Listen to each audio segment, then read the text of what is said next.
واو اوس خو دواړه چې دی نو یو بل سره مقابلې کوي. ته صحیح ډانس کولی شي که زه صحیح کولی شم. اوس خو دواړو شرطونه لګولي دي په ډانسونو باندې. مولام بېخ و بنیاد ستاسو وباسه. السلام علیکم زما ګرانو مینهوالو، زه فیضان ګلستان یو ځل بیا حاضر یم.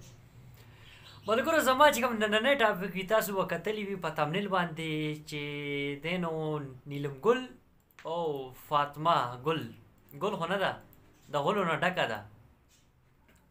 نن سبا دی چې دی نو مقابلې لګولي دي، یو بل سره مقابلې کوي لګې دي. هغه په کومه خبره باندې مقابله د دی لګېدلې ده؟ ته ډانسر یې، ستا ګډه صحیح ده که زما ګډه صحیح ده؟ دی اوس مقابلې لګولي دي. او د دې ډانسونه کله کېږي؟ د جمعې په ورځ. د جمعې په ورځ دی ټیټرو ته ځي، هلته کې خلکو مخامخ یې ګډاګانې کوي. ګډاګانې والا څه چل ورځي؟ هسې ټیزونه اچوي، ټیزمارې. یو ته وګوره اخوا دې خوا ټوپونه به وهي، کله یو له به غاړې ورکوي کله بل له به ورکوي. نو دویم وګوره هغه به هم دا کارونه کوي، یو بل له غاړې ورکوي او بس ټوپونه وهي. او خلک پرې د لیونو په شانتې پیسې پې شیندي. ولې چې د حرامو پیسې حرامو طریقې باندې وځي. چې دا د حلالو پیسې وې نو د خلکو به پیسې داسې په دې باندې به نه لړکولې، خو د حرامو پیسې دي ځکه پې خلک لړه کوي.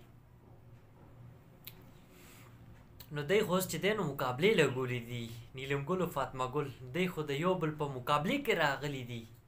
وایم لعنت شه ستاسو په دې ژوند باندې، بېغیرتوب هم شروع کړی دی. اوس خو ستاسو مقابلې لګیا دي روانې دي. هلته کې چې دی نو مرادې ناستې ګوري. وایي نیلم ګل داسې ګډه کوي، فاطمه ته وایي لږ پمپ کوي که نه، لږ وله مسالې مرچکي وله ورکوي. وګوره هغه داسې ښکلې ډانس کوي، تا له چل نه درځي.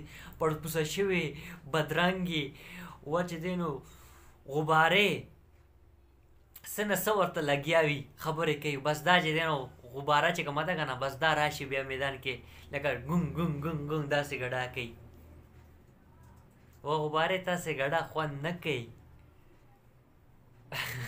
شیخان کلا روا دا کار ته څه خوند کوي که نه؟ مولام بیخ و بنیاد ستاسو وباسي. هم بېغیرتوب او کنجرتوب هم شروع کړی دی.